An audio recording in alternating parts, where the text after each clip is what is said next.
الإله ما اصطفاه الواحد الحي كذا المليك. بسم اللہ الرحمن الرحیم. رمضان کی آمد ہے تو روزے کی فضیلت کے حوالے سے کچھ باتیں آپ کے سامنے رکھوں گا. اللہ تعالیٰ عمل کی توفیق عطا فرمائے. قرآن مجید میں اللہ تعالیٰ نے روزے کا حکم دیا. کتب علیکم الصیام کما کتب علی الذین من قبلکم لعلکم تتقون. اے ایمان والو، تم پہ روزے فرض کیے گئے ہیں جیسے کہ تم سے پہلے لوگوں پر فرض کیے گئے تھے تاکہ تمہارے اندر تقوی پیدا ہو. شہر رمضان الذی انزل فیہ القرآن. اور جس مہینے میں روزے فرض کیے گئے ہیں وہ مہینہ بذات خود بہت مبارک ہے کہ اس میں اللہ تعالیٰ نے قرآن مجید کا نزول شروع فرمایا ہے اور اس میں اللہ تعالیٰ نے برکتیں رکھی ہیں. تو اسلام کے 5 بنیادی ارکان میں سے ایک رکن ہے رمضان کے روزے. اور جتنے بھی آسمانی مذاہب ہیں ان تمام کے تمام مذاہب میں روزوں کا حکم دیا گیا ہے. اس سے معلوم ہوتا ہے کہ یہ ایسی خوبصورت عبادت ہے کہ اللہ تعالیٰ نے کسی بھی امت سے اس عبادت کو ساخط نہیں کیا ہے.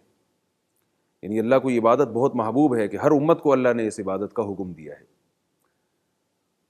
نبی صلی اللہ علیہ وسلم نے ارشاد فرمایا: من صام رمضان ایمانا واحتسابا غفر له ما تقدم من ذنبه. جس نے بھی رمضان کے روزے رکھے ایمان کے ساتھ اور اللہ سے ثواب کی امید کرتے ہوئے، اللہ تعالیٰ اس کے پچھلے گناہوں کو معاف فرما دیتے ہیں.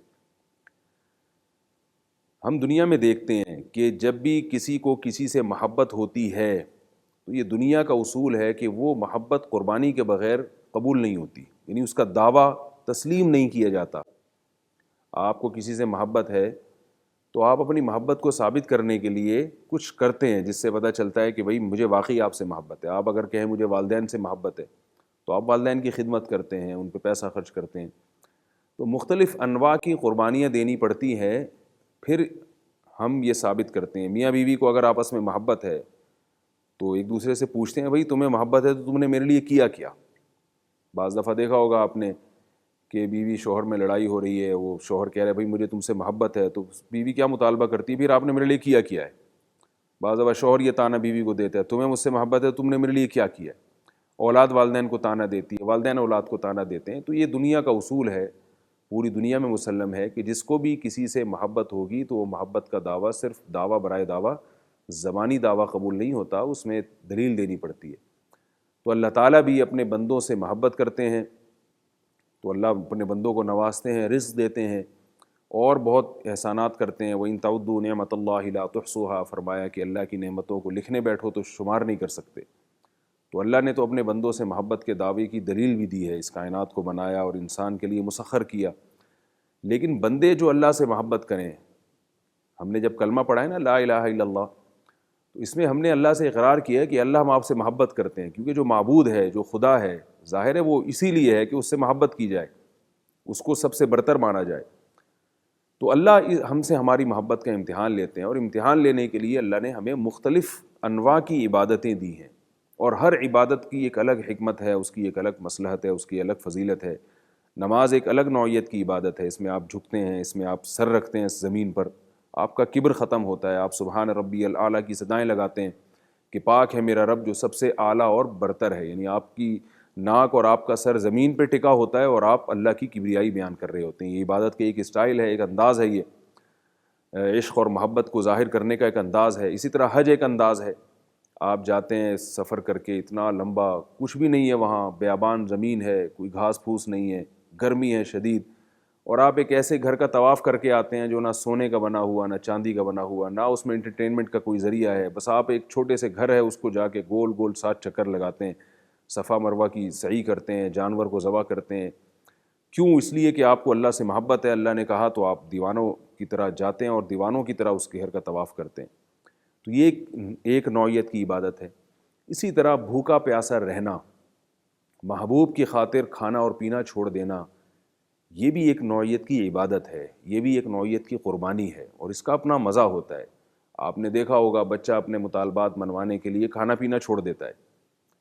لوگ اپنے مطالبات منوانے کے لیے، بھوک ہڑتال تو مشہور ہے، لوگ کھانا پینا چھوڑ دیتے ہیں حکومت سے مطالبات کروانے کے لیے. اسی طرح محبت کے اظہار میں لوگ کھانا پینا چھوڑ دیتے ہیں. تو اللہ تعالیٰ بھی کہتے ہیں کہ تم میری محبت میں یہ ظاہر کرنے کے لیے کہ تمہیں مجھ سے محبت ہے، ایک مہینہ ایسا آئے گا جس میں تم نے کھانا پینا چھوڑ دینا ہے.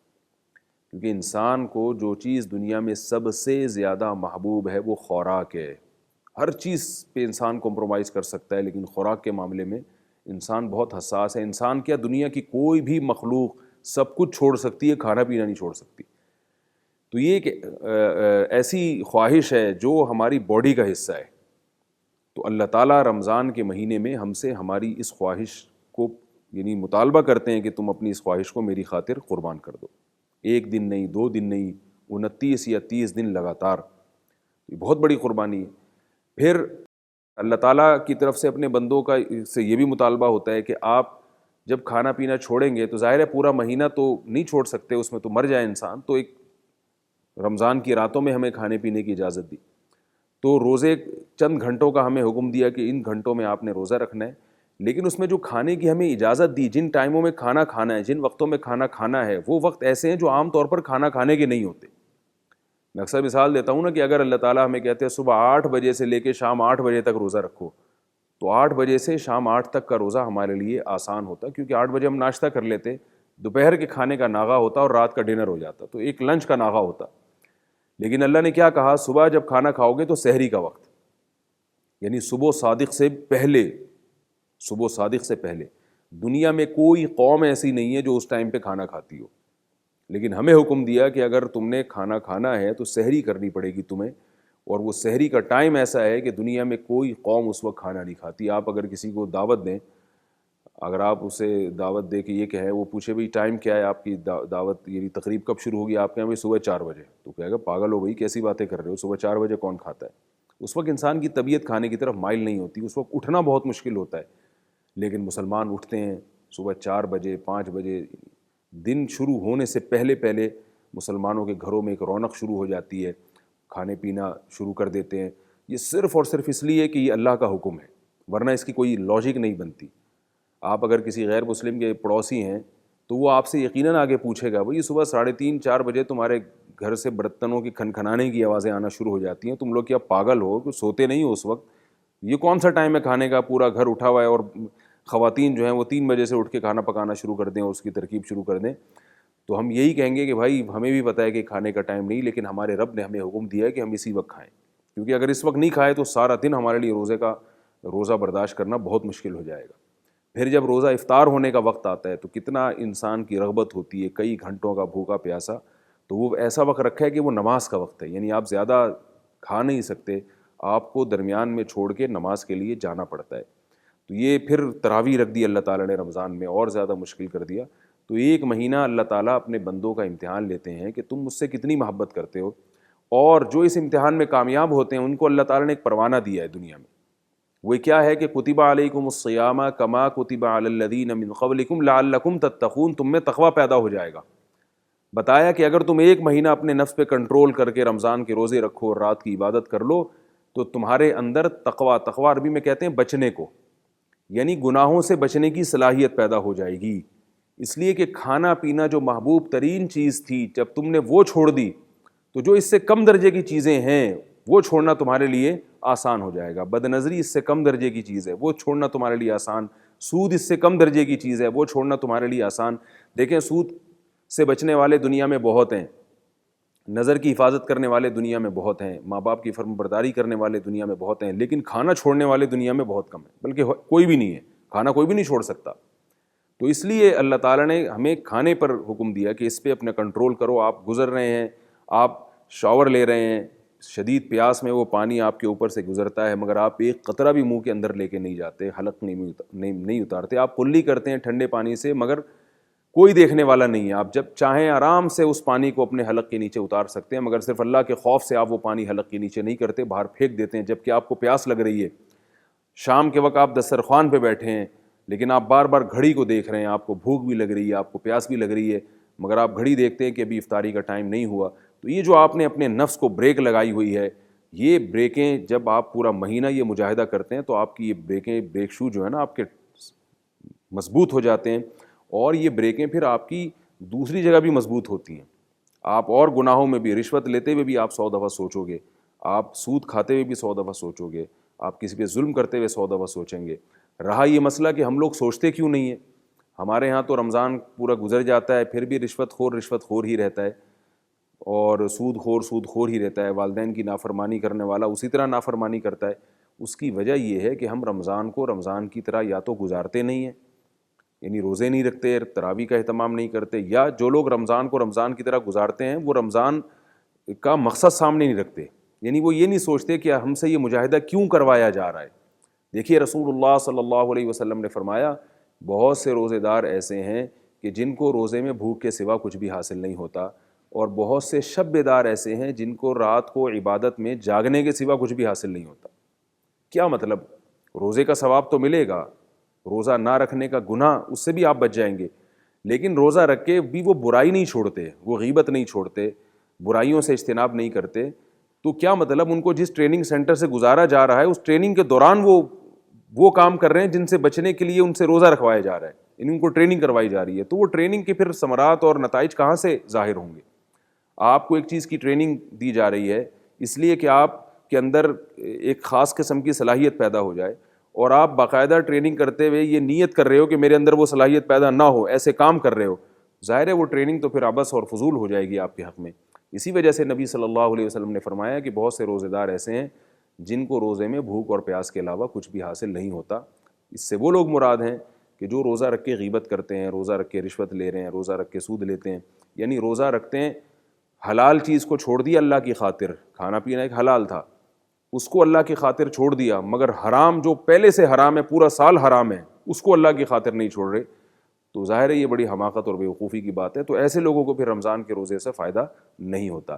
ورنہ رمضان کی یہ فضیلت ہے کہ اگر آپ اس کو صحیح طرح سے گزاریں اور یہ دل میں نیت کریں کہ میں اس لیے روزے رکھ رہا ہوں، اس لیے تراویح کا اہتمام کر رہا ہوں کہ میرے اندر سے گناہ چھوٹ جائے، میں معاشرے میں ایک نیک شریف انسان بن جاؤں، تو اللہ تعالیٰ کا وعدہ ہے کہ لعلکم تتقون، تمہارے اندر تقویٰ پیدا ہو جائے گا. اور ہم نے دیکھا ہے کہ جتنے بھی توبہ کرنے والے لوگ ہیں، جتنے بھی نوجوان ہیں جن نے توبہ کی ہے، ان میں اکثریت وہ ہے جو رمضان میں توبہ کرتی ہے. تو رمضان کو اگر صحیح طرح سے گزارا جائے تو اللہ تعالیٰ رمضان میں توبہ کی توفیق عطا فرما دیتے ہیں. اور نبی صلی اللہ علیہ وسلم نے فرمایا کہ جنت میں ایک دروازہ ہے جس کا نام ہے ریان، یہ صرف اللہ نے روزے داروں کے لیے رکھا ہے، کیونکہ ریان کہتے ہیں سیراب کرنے والا. تو یہ چونکہ اللہ کی خاطر بھوک اور پیاس کو برداشت کرتے ہیں تو اللہ نے جنت میں ان کے لیے خصوصی سیرابی کا انتظام کیا ہے. اسلاف کے واقعات ہیں، وہ روزہ رکھ کے اپنے آپ کو بھوکا پیاسا رکھتے تھے اور اس پر کتنی یعنی ان کو سرور محسوس ہوتا تھا. غالباً جابر رضی اللہ تعالیٰ عنہ ہیں، ایک صحابی ہیں، ان کی جب موت کا وقت آیا تو وہ رونے لگے. کسی نے پوچھا کہ آپ کیوں رو رہے ہیں؟ فرمایا کہ موت کے ڈر سے نہیں رو رہا، میں گرمیوں میں روزہ رکھا کرتا تھا اور اللہ کی خاطر، اپنے محبوب کی خاطر بھوک اور پیاس کو جو برداشت کرتا تھا وہ مزہ اب ختم ہونے والا ہے، کیونکہ موت کے بعد تو اللہ کی نعمتیں ہیں، جنت ہے اور ان عبادتوں کا ثواب ہے، لیکن وہ جو عبادت کی لذت تھی، بھوک اور پیاس کو برداشت کرنے کی لذت اللہ کی خاطر، وہ لذت اب کہاں سے ملے گی؟ تو اس لیے رمضان میں جب ہمیں بھوک لگے، ہمیں پیاس لگے، تو اس پیاس کو اللہ کی خاطر برداشت کرنا چاہیے اور یہ سوچنا چاہیے کہ ہمارا رب ہمیں اس حال میں دیکھ کے خوش ہو رہا ہے کہ ہمارے پاس بہت ساری چیزیں ہیں. میں تو لوگوں کو دیکھتا ہوں جب اب چونکہ گرمیوں میں روزے ہیں تو جو خاص طور پہ مزدور طبقہ ہے اس کی حالت کیا ہو جاتی ہے روزے رکھ کے.